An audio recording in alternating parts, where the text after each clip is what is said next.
খবরটা নিউজ 18 বাংলায় জেলা থেকে সরাসরি নিয়ে আপনাদের সঙ্গে রয়েছে আমি তমশ্রী। শুরুতেই যে খবরের দিকে নজর রাখবো, লোকসভায় শাহের টার্গেট বাংলা 35 আসনের টার্গেটে ইলেকশন ম্যানেজমেন্ট টিম শাহের এবং অমিত শাহের ইলেকশন ম্যানেজমেন্ট টিমে 15 সদস্য।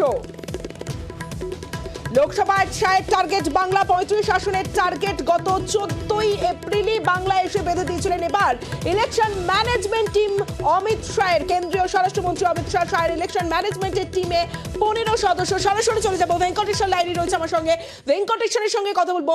ভেঙ্কটেশ্বর, 15 জনের কমিটিতে কারা কারা রয়েছেন এবং এই কমিটির আগামী লোকসভা নির্বাচনের আগে বাংলায় মূলত কি কাজ করবে?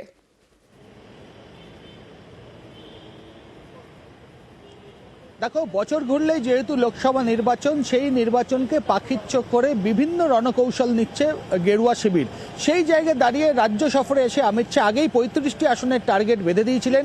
এবারে 24 জনের যে কোর কমিটি ছিল, সেই কোর কমিটি থেকে অমিত শাহ নিজের পছন্দ মতো 15 সদস্য তিনি নির্ধারণ করে দিলেন ইলেকশন ম্যানেজমেন্ট কমিটি হিসেবে।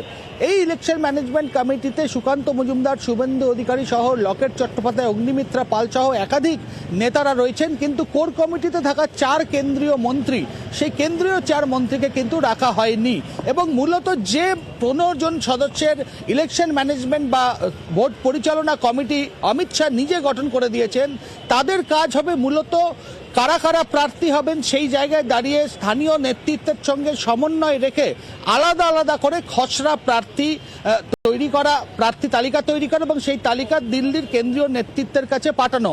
পাশাপাশি যেহেতু বঙ্গ বিজেপির সংগঠন নিয়ে নানা প্রশ্ন উঠেছে, সংগঠন নড়বড়ে হয়ে রয়েছে, সেই জায়গায় দাঁড়িয়ে একদিকে সংগঠনকে শক্তিশালী করা, অন্যদিকে এবারের লোকসভা নির্বাচনে কারা কারা প্রার্থী হতে পারেন সেই সম্ভাব্য তালিকাও এই যে পরিচালন কমিটি রয়েছে মূলত তারা কেন্দ্রীয় নেতৃত্বের কাছে খসড়া যে তালিকা, সেই তালিকা পাঠাবেন এবং তার উপরেই নির্ভর করে সর্বসম্মতিক্রমে 2024-এর যে লোকসভা নির্বাচন, সেই নির্বাচনে প্রার্থী তালিকা ঘোষণা হবে। তবে 15 সদস্যের যে কোর কমিটি বা বলা যেতেই পারে নির্বাচন ম্যানেজমেন্ট কমিটি, সেই কমিটি কিন্তু পুরোপুরি আগামীকাল থেকেই তারা কিন্তু তাদের যে কর্মপদ্ধতি অমিত শাহ যা নির্দেশ দিয়েছেন সেই মতো তারা কাজ করবেন।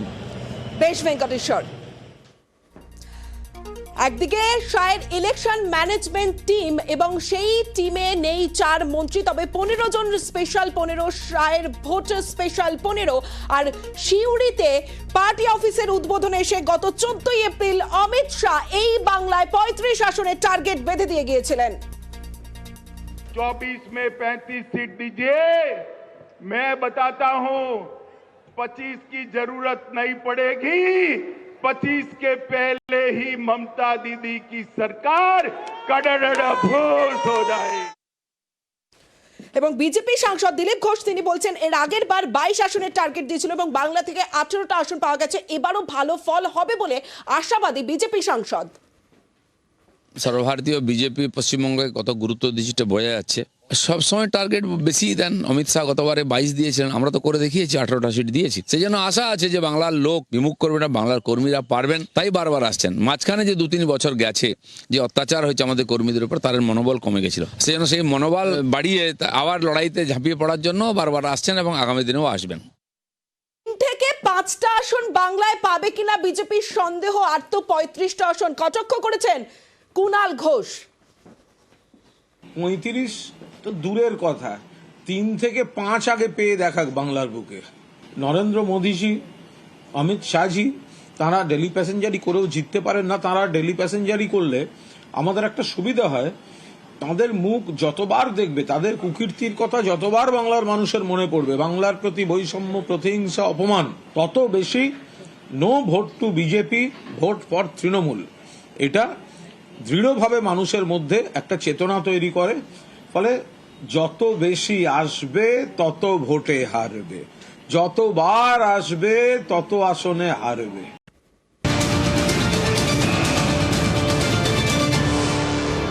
একদিকে ইলেকশন ম্যানেজমেন্ট টিম শাহের, অন্যদিকে 24-এর ভোট প্রচারের নয়া কৌশল, বেসরকারি সংস্থাকে দিয়ে সোশ্যাল মিডিয়া প্রশিক্ষণ, সামাজিক মাধ্যমে আরো সক্রিয় হতে বার্তা, জাতীয় গ্রন্থাগারে নেতাদের বার্তা কেন্দ্রীয় স্বরাষ্ট্রমন্ত্রী অমিত শাহ। সরাসরি চলে যাবো, অর্ণব রয়েছে আমার সঙ্গে, অর্ণবের সঙ্গে কথা বলবো। অর্ণব, তাহলে কি নতুন কোন রণনীতি নিতে চাইছে বিজেপি?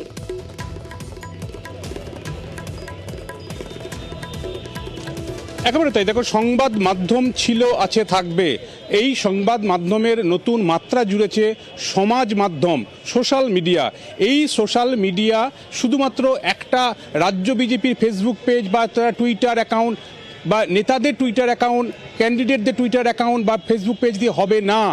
এটা বুথ স্তরে পৌঁছাতে হবে। অর্থাৎ প্রায় ৭৮,০০০ বুথ রয়েছে যেখানে বিজেপির শক্তিশালী অন্তত তাদের সংগঠন রয়েছে। এইরকম ৫০ থেকে ৫২,০০০ বুথেই সক্রিয় সদস্য থাকতে হবে, সোশ্যাল মিডিয়ার ফাইটার থাকতে হবে। এবং তার জন্য ইতিমধ্যেই একটা সূত্র মারফত আমরা জানতে পারছি রাজ্য বিজেপির সোশ্যাল মিডিয়ার অ্যাক্টিভ কর্মী বা সদস্য রয়েছেন প্রায় ২২,০০০। যদিও আজকে বেশ কয়েক হাজার জমায়েত এখানে রয়েছে।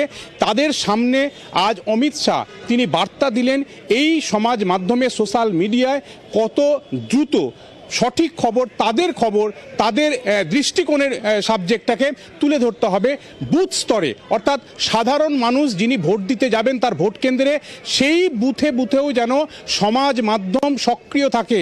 আবারও বলছি, সমাজ মাধ্যম সক্রিয় থাকার জন্য কি করতে হবে, তার জন্য প্রশিক্ষণ লাগবে। প্রশিক্ষণ রাখার জন্য একটি বেসরকারি সংস্থার সঙ্গে চুক্তি হয়েছে বিজেপির, এবং সেই সংস্থা রাজ্যের বাইরে থেকে আজকে এই ন্যাশনাল লাইব্রেরিতে আসে এবং তারা প্রশিক্ষণ দেয়। এবং এই সমাজ মাধ্যমে কিভাবে এই লোকসভায় ব্র্যান্ড মোদিকে সামনে রেখে কি করে ঝড় তুলতে হয় তার প্রশিক্ষণ কিন্তু তারা দিয়েছেন। কাজেই এই ১৩০০ প্রায় মণ্ডল রয়েছে ৪২ লোকসভায়, প্রত্যেক জায়গায় সক্রিয় ভূমিকা কী হবে, কিভাবে কাজ করতে হবে তার টার্গেট আজ দিয়ে যাচ্ছেন অমিত শাহ নিজে।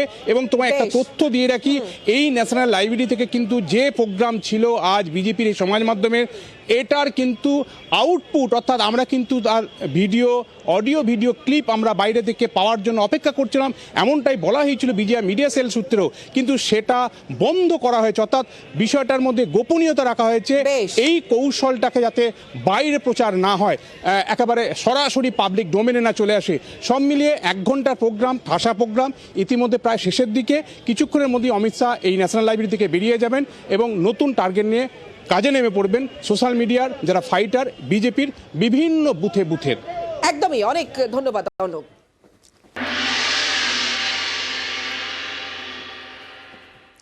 রাজ্যে যেদিন অমিত শাহ, জেপি নাড্ডা, সেদিনই তৃণমূলের প্রতিবাদ। যে ছবি আপনাদের দেখাবো, দেখুন, ফুটবল নিয়ে প্রতিবাদ তৃণমূলের। শ্যামবাজারে ফুটবল নিয়ে প্রতিবাদ তৃণমূলের। যে ছবি আপনারা দেখতে পাচ্ছেন, শশী পাজা, সায়নী ঘোষ পায়ে ফুটবল প্রতিবাদ। অমিত শাহ, জেপি নাড্ডার সফরের দিনে প্রতিবাদ দিবস। আজ সব ব্লকে প্রতিবাদ মিছিল, ফুটবল নিয়ে প্রতিবাদ মিছিলের আয়োজন করে যুব তৃণমূল কংগ্রেস। সুকান্ত মজুমদারের স্বামী বিবেকানন্দকে নিয়ে করা মন্তব্যের প্রতিবাদে এই কর্মসূচি।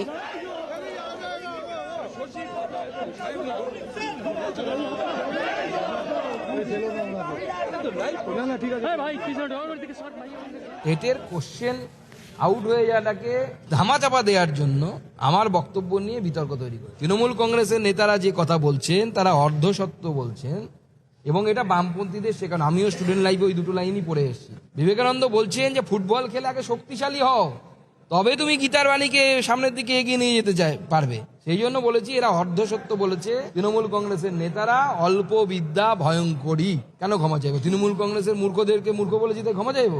না বুঝতে পারলে আমাকে ডাকুন, আমি ক্লাস নিয়ে নেবো ওদের চেতনার অফিসে গিয়ে। বিজেপির অধ্যত্ব দেখে অবাক হচ্ছি, তার ক্ষমা চাওয়া উচিত। স্বামীজিকে নিয়েও তারা মন্তব্য করছেন, এমনই মন্তব্য করেছেন শশী পাঁচা।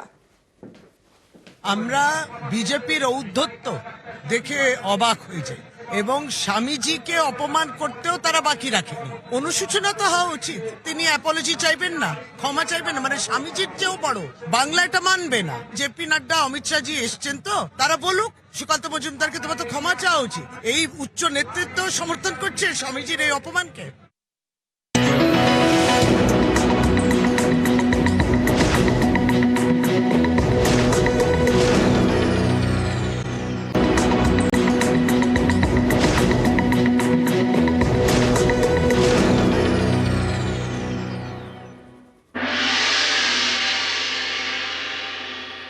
এতদিন আমরা দেখেছি কোনো মানুষ অন্যায় করলে তাকে আটক বা গ্রেফতার করেছে পুলিশ, তাই বলে হাতি আটক? হ্যাঁ, ঠিকই শুনছেন, এগরার ঘটনা। এগরায় যে হাতির ছবি এই মুহূর্তে আপনারা দেখছেন, এগরায় হামলায় আটক হাতি। কি কারণে হাতিকে আটক করা হলো জানবো। আমার সঙ্গে রয়েছে আমাদের প্রতিনিধি পঙ্কজ রয়েছে, পঙ্কজের সঙ্গে কথা বলবো। পঙ্কজ, এতদিন তো কোনো দুষ্কৃতী, কোনো মানুষ অন্যায় করলে তাদের আটক বা গ্রেফতার করেছে পুলিশ, এটা দেখে এসেছি, কিন্তু হাতিকে আটক করেছে পুলিশ কেন? কেন হাতিকে আটক করলো?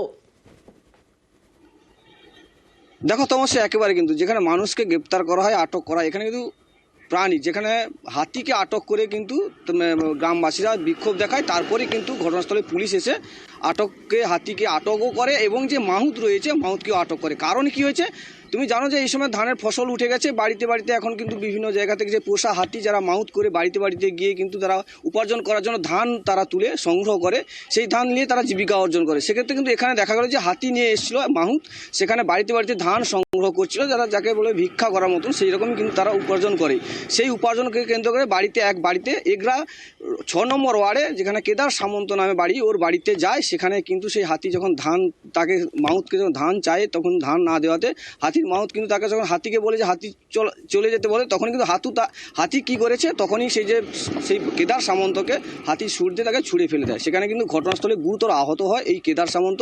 সে কিন্তু গুরুতর আহত অবস্থায় তাকে কিন্তু এগরা সুপার স্পেশালিটি হাসপাতালে ভর্তি করানো হয়। তারপরে কিন্তু তাকে সেখানে ডাক্তারবাবুরা বলছে যেখানে অন্য জায়গায় কোথাও নিয়ে যাওয়ার জন্য।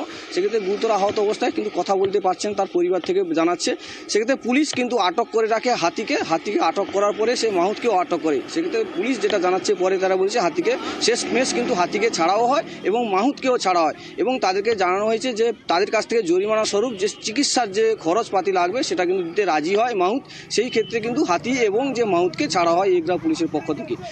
এই যে ঘটনা, যে হাতিকে আটক করে এবং হাতির মাহুতকে পরিবারের পক্ষ থেকে, তুমি দেখতে পাচ্ছ যে খুঁটিতে একেবারে তমসিং, তুমি দেখতে পাচ্ছ যে হাতির যে মাহুত তাকে কিন্তু খুঁটিতে বেঁধেও রাখা হয়, সেই এলাকার গ্রামবাসীরা তাকে বেঁধেও রাখে।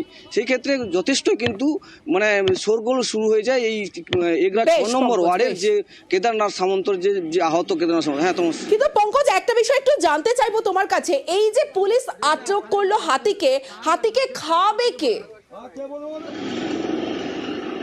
না একেবারে তমস্বী, এটা একটা বিষয়, কিন্তু হাতি ছেড়ে দিয়েছে। হাতি ঘন্টা 2 মতো আটক করে, মানে মাহুতকে যখন আটক করেছে তখন কিন্তু হাতিকে তো আটক করতেই হবে। সেক্ষেত্রে কী হয়েছে, মাহুত এবং হাতি যখন আটক করা হয় তখন ঘন্টা 2 মতন আটক রাখে হাতিকে এবং মাহুতকে, তারপরেই কিন্তু তাকে ছেড়ে দেওয়া হয়। এমনটাই কিন্তু প্রশাসনের পক্ষ জানাচ্ছে। বেশ পঙ্কজ। একটা বনের পশু নিয়ে বেরিয়েছেন, পশুকে কন্ট্রোল করতে। ধান চাইতে এসলো তো ধান না দেওয়াকু কইলে চল হাতি তার মাও তো করে চল ঘুরি পড়ছি, হাতি সুন্দর ঠেল দিয়েছি দিনে দিয়ে এখন কেমন আছেন পেশেন্ট? কেমন কথা বলতে পারেনি কোনো না। হসপিটালে নিয়ে গেছিলেন? হ্যাঁ। হসপিটাল কি বললো? হসপিটাল কি বলে এই ভর্তি কোনো জায়গায় ভর্তি লেলেন। কোনো জায়গায় ভর্তি নেয়নি? না। স্ক্যান করেছেন? স্ক্যান করেছি। রুগী এখন কেমন আছে? রুগী তো কথাই বলেনি, অজ্ঞান অবস্থা।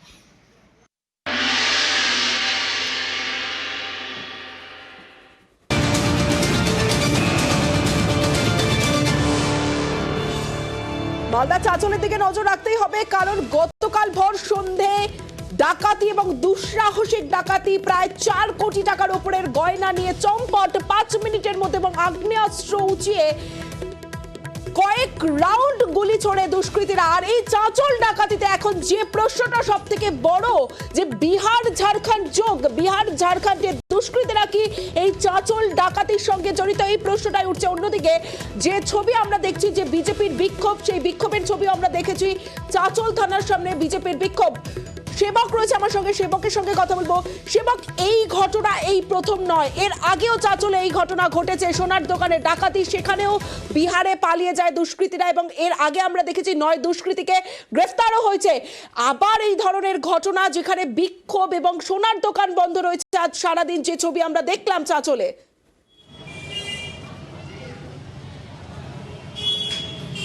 একদমই দেখো তমশ্রী, আমি এখন রয়েছি চাঁচলের সেই বাজার এলাকাতেই, যেখানে মাত্র এখন ঘড়িতে 6:15, 6:45, অর্থাৎ 23.5 ঘন্টা আগে এখানেই ডাকাতির ঘটনা ঘটে। দেখো আজকে কিন্তু দোকানপাট বন্ধ রয়েছে।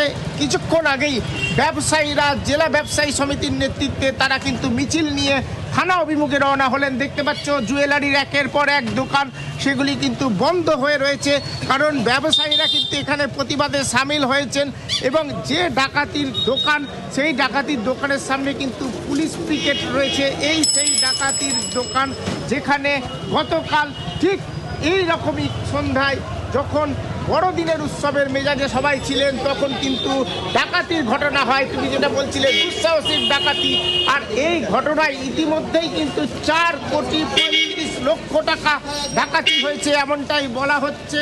থানায় অভিযোগ দায়ের হয়েছে, পুলিশ তদন্তে নেমেছে, কিন্তু আমরা যেটা জানতে পাচ্ছি এখনো পর্যন্ত সিসিটিভি ফুটেজ বা অন্যান্য তথ্য প্রমাণ দেখে দুষ্কৃতীদের কিন্তু এখনো নিশ্চিতভাবে চিহ্নিত করা সম্ভব হয়নি। অধরা দুষ্কৃতীরা, তুমি আমার সঙ্গে থাকো, আরো একটা আপডেট তোমার কাছ থেকে নেব, কারণ গতকালের যে ঘটনা সেই ঘটনা ফেরালো মালতীপুরের স্মৃতি। আপনাদের নিশ্চয়ই মনে থাকবে গত 27শে জুন মালতীপুরে সোনার দোকানে ডাকাতি হয়। আপনাদের আরো একবার মনে করিয়ে দিই, সেই 27শে জুন মালতীপুরে সোনার দোকানে ডাকাতি এবং পালানোর সময় গুলি বোমাবাজি করে ডাকাতরা। বাধা দিতে গিয়ে নিহত হন সিভিক ভলেন্টিয়ার।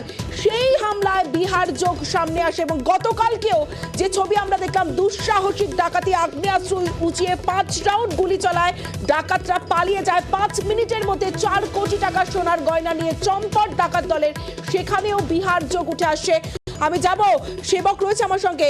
সেবক, বারবার ডাকাতির ঘটনা, সোনার দোকানে ডাকাতির ঘটনা এবং সেই মালদা, চাঁচল, মালতীপুর, আর সেখানে বারবার এই বিহার যোগ উঠে আসছে।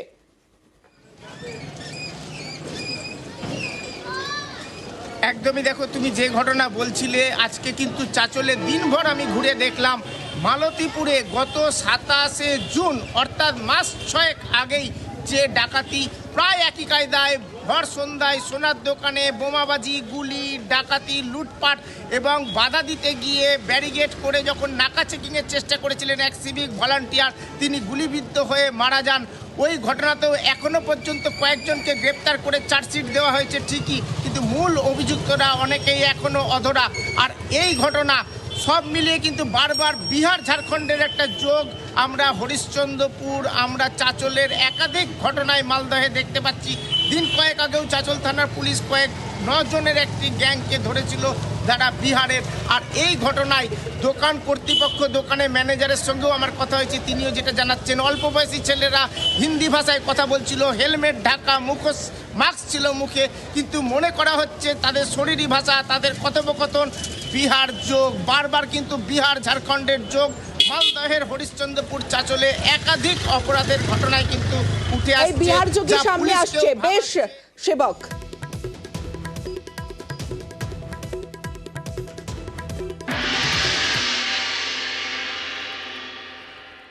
ঘরে ধানে আগুন, তৃণমূল নেতার বাড়িতে আগুন। কাথির মরিশদায় তৃণমূল নেতার বাড়িতে আগুন। তৃণমূল নেতা রেখাগিরির বাড়িতে আগুন লাগানোর অভিযোগ। পঞ্চায়েত নির্বাচনে তৃণমূল প্রার্থী ছিলেন এই রেখাগিরি। বাইরে থেকে বাড়ির দরজা বন্ধ করে আগুন লাগানোর অভিযোগ। প্রতিবেশীরা উদ্ধার করে পরিবারকে। আগুন লাগার কারণ খুঁজতে তদন্তে মারিশদা থানার পুলিশ।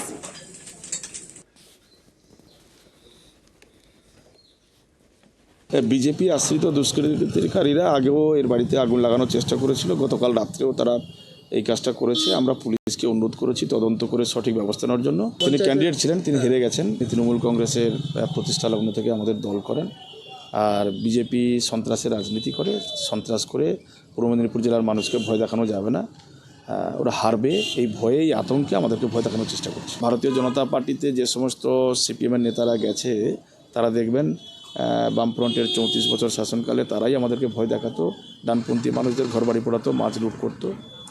তারা আবার সেই ধরনের ব্যবস্থা তৈরি করার চেষ্টা করছে। একদম বিজেপি দুষ্কৃতিকারীদের দল।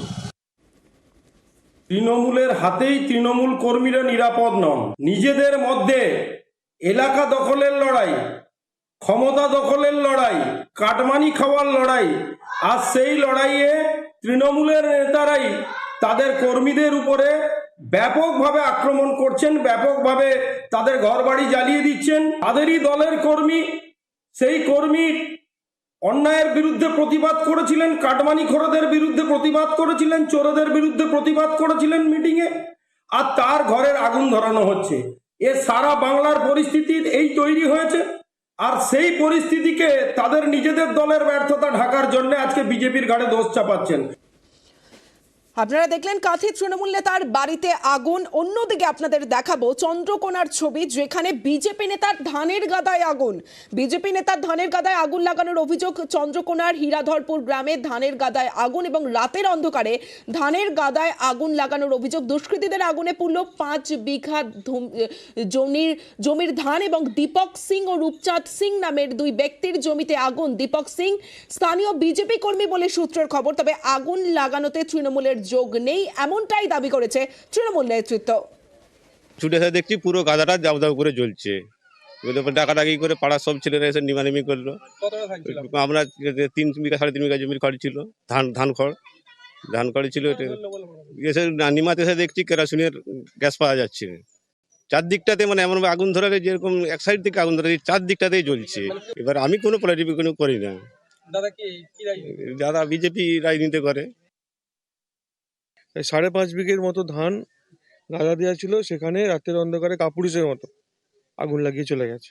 থানায় নাম দিয়ে এফআইআর হবে, এর যথাযথ ব্যবস্থা হবে। ওদের কি ব্যবস্থা হবে সেটা থানা বুঝুক, থানা যদি না বুঝে তাহলে আমরা বুঝবো। এখানে যে 2-4 ঘর তৃণমূল কংগ্রেস করে তারাই কেউ লাগিয়েছে, তারা যাতে বাড়ি ছাড়া হয় সেই ব্যবস্থা করব।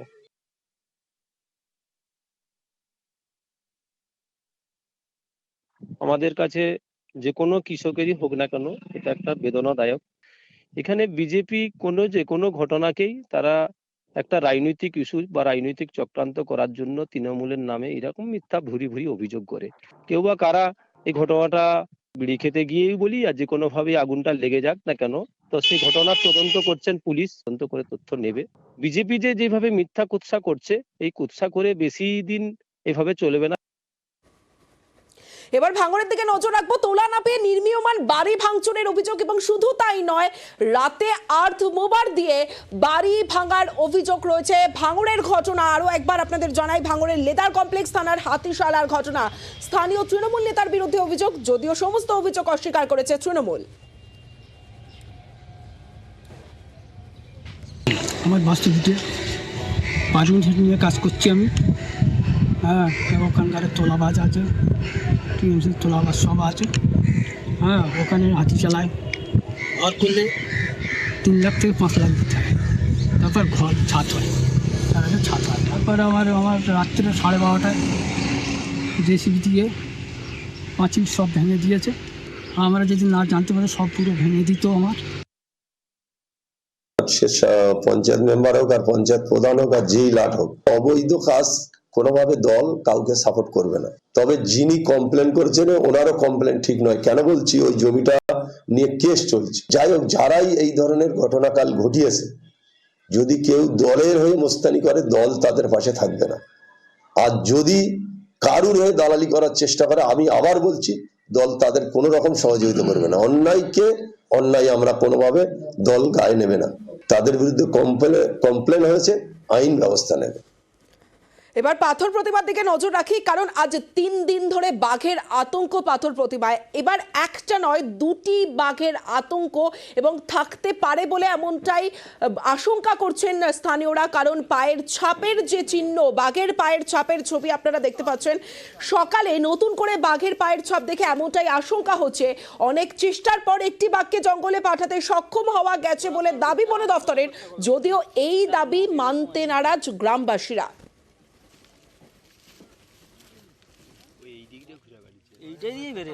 একটি টিম তাদের সামনে বাঘটি পড়ে যায় এবং তারা বাঘটিকে ড্রাইভ করে সাকসেসফুলি ধুনচি জঙ্গলে, যেখানে আমরা 18 কিলোমিটার নেট দিয়ে ঘিরে রেখেছি, সেই জঙ্গলে তারা বাঘটিকে ঢুকিয়ে দিতে সমর্থ হয় এবং বাঘটি আবার তার ধুনচির জঙ্গলে ওখানে ফিরে গেছে। লোকালয়ে এখন আর কোনো আতঙ্কের কারণ কিছু নেই। না না বাবা, বাঘ এখনো আছে। 2টো বাঘের পাওয়া গেছে, একটা ছোট আর একটা বড়। এবারে জাল ঘেরাচ্ছে তবু ওর ভিতরে বাঘ আছে, যেটা বাইরে আছে দুটো বাঘ আসছে। বন দপ্তর সব বলতিছে যে না নেই, পালিয়েছে বলে তো আলো টালো খুলে নিচ্ছে ওখান থেকে। আমাদের ভয় হচ্ছে, তাই তো আমাদের ভীষণ চিন্তা, আরো শরীর কাঁপছে। কারণ কালকে মাঠে এসেছিলাম, মাঠ থেকে আমি অনেক মানে আর জাহানের হাতে করে নিয়ে মানে ভয়ে পালাচ্ছি আমি। আমরা চাইছি বাবা আপনারা থেকে যদি আমাদের বাঘটাকে তাড়িয়ে দেওয়া এবং এখান থেকে বাঘটাকে নিরাপত্তা করার জন্য আমরা সেইটুকু আশা রাখছি।